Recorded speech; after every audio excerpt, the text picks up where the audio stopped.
So how do you teach as a professor? It's actually really easy to do, and I want to explain it in this video right now.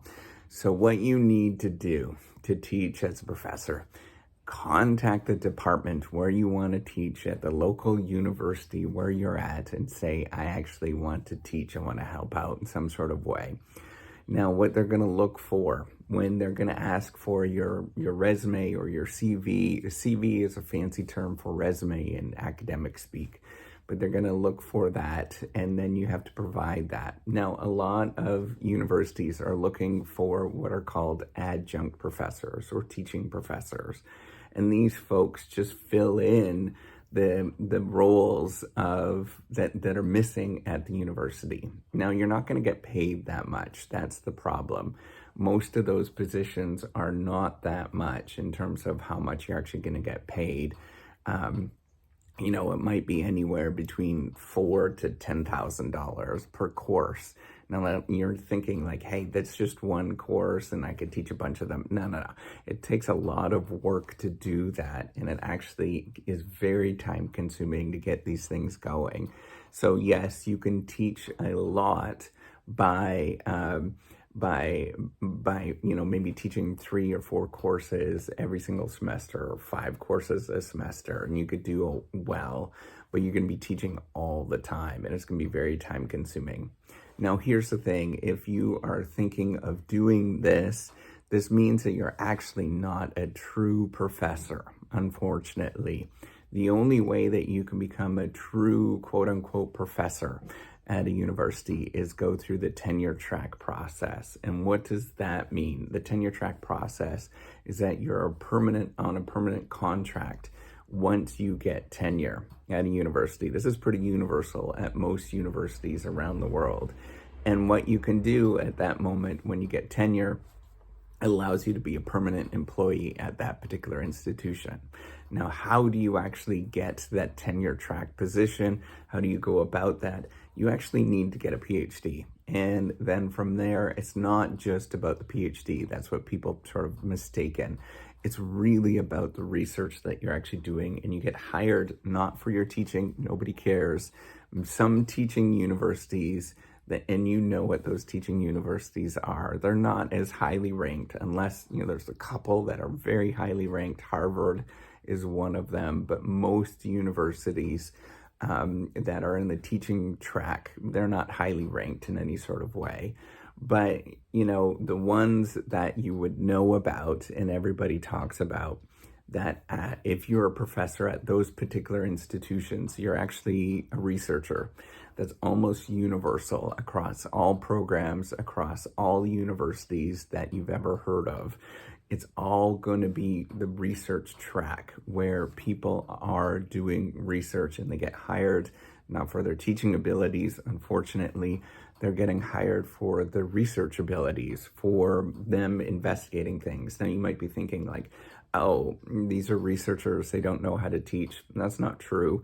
A lot of times they are at the cutting edge of understanding something. So you want to understand that, those students that are going there, they generally get exposed to cutting edge ideas. And that's what it's about at those particular institutions. Now, how do you get your PhD? You actually have to go through a great deal of work to get there. I have a lot of videos on how to actually get there and what to do, but a lot of it is a lot of work. It's grinding work.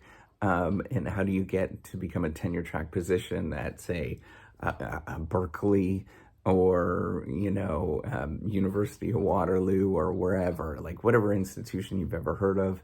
How do you actually get that is that you have to do research for like 10 years.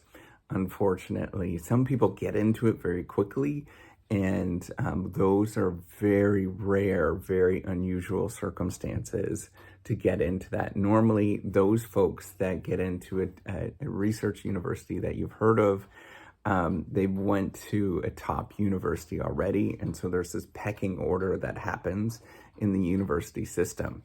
So what happens is that the top university students or the top PhD students, you get into a top program, say you got into Princeton, then you are going to be recruited at many different universities to go and work at their university. Now, you could do a lateral move for something that is like Princeton to Harvard, or you can do one that's sort of vertical, where you go from Princeton to, I don't know, University of Buckingham in China. I don't know. Like, I'm just making that up. So, you could do those kind of moves, and that is a legitimate move. But for the most part, the way that you actually do well is that you go to a super high-ranking institution, and then you get hired on at different institutions in terms of lateral moves across institution, but also going down those institutions. It is a great big competition. There is very much a competition for the research game. It's not a competition for teaching. Unfortunately, there is a competition for research. So how do you teach in a university? You just got to contact those universities if you want to just teach. You just have to keep hounding them and pestering them and saying, hey, I want to teach at your institution. Generally, it's not terribly hard to do that. You just have to make yourself known like any other position. If you want to become, a full-fledged professor at an institution, you really need to do the whole PhD research tenure track thing to become a professor at a university. So that's how you do it. By the way, if you don't know me, I am Professor Dave Massac. I'm an Associate Professor of Innovation, Strategy, and Entrepreneurship. And I created this whole reciprocity project to give back as much as I possibly can. Do subscribe, see what I'm doing. I'm trying to build a platform to help you write and do better work, make work easy. All right, take care. Have a wonderful day. Bye.